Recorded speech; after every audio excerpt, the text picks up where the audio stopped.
Assalamualaikum warahmatullahi wabarakatuh.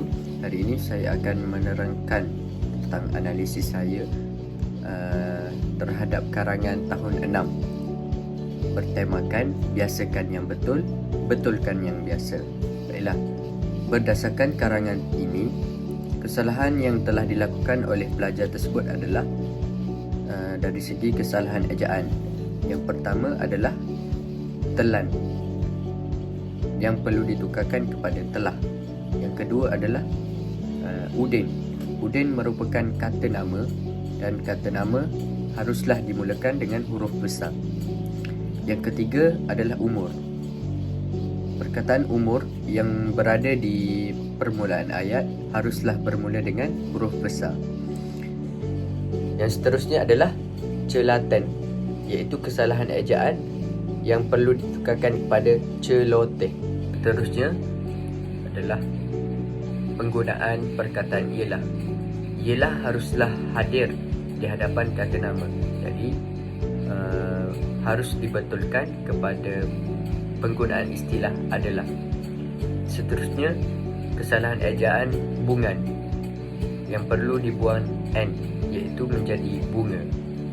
Seterusnya adalah kesalahan imbuhan, di mana pelajar tersebut tidak meletakkan huruf I, iaitu menghiasi pada perkataan menghiasi.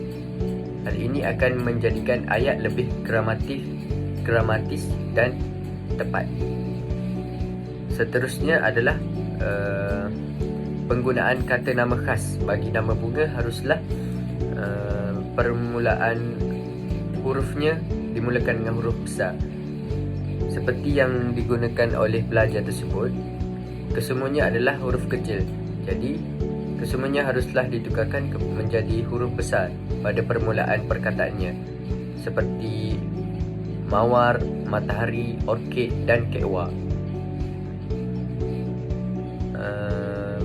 Perkataan cantik yang harus dimulakan dengan huruf besar apabila berada di permulaan ayat.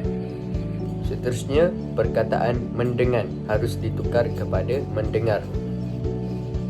Dan bagi ayat, beliau amat gemar mendengar deruan ombak, noktah, hilang seketika tekanan fikirannya, haruslah digabungkan dengan menambahkan kata hubung, iaitu agar. Contoh ayat, beliau amat gemar mendengar deruan ombak agar hilang seketika tekanan fikirannya. Penambahan kata hubung ini akan menjadikan ayat lebih gramatis.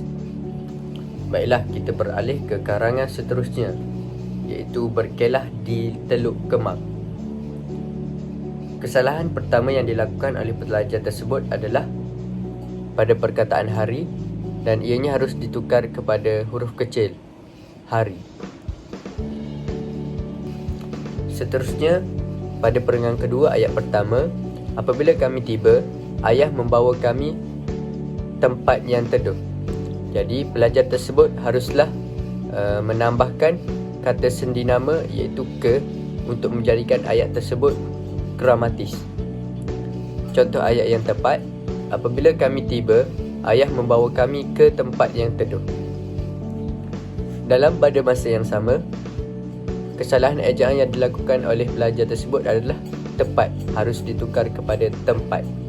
Seterusnya yang dilakukan oleh pelajar tersebut adalah dari segi penggunaan pengikat kata, iaitu pada ayat, setelah beristirahat, fikiran menjadi tenang dan boleh menumpukan perhatian terhadap kerjaya, kata ayah.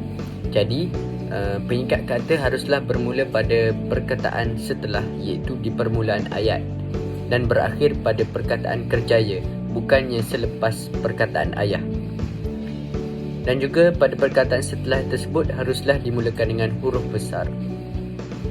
Kesalahan seterusnya adalah pada perkataan orang, iaitu harus dimulakan dengan huruf besar pada permulaan ayat, dan perkataan cukup perlu ditukar kepada cukup. Selain itu, perkataan bermandi-mandi-manda adalah salah dan harus ditukar kepada bermandi-manda sahaja. Dan setiap perkataan yang digandakan haruslah diletakkan sempang di tengahnya. Contohnya, bermandi, sempang, manda. Karangan seterusnya adalah sayangi warga emas. Warga emas golongan orang tua yang berusia 65 tahun ke atas. Kesalahan pertama yang dilakukan oleh pelajar tersebut adalah tidak meletakkan ialah. Hal ini kerana penggunaan ialah akan menjelaskan siapa warga emas tersebut. Seterusnya, kesalahan dari segi kata sendinama, iaitu di dalam, yang harus dibuang di sahaja, menjadikan ayat tersebut warga emas memerlukan bantuan daripada warga muda dalam masyarakat. Jadi, saya rumuskan di sini bahawa kebanyakan pelajar tahun 6 melakukan kesalahan dari segi kesalahan ejaan, kesalahan penggunaan kata, penggunaan istilah dan beberapa kesalahan tata bahasa seperti pengimbuhan dan penggandaan.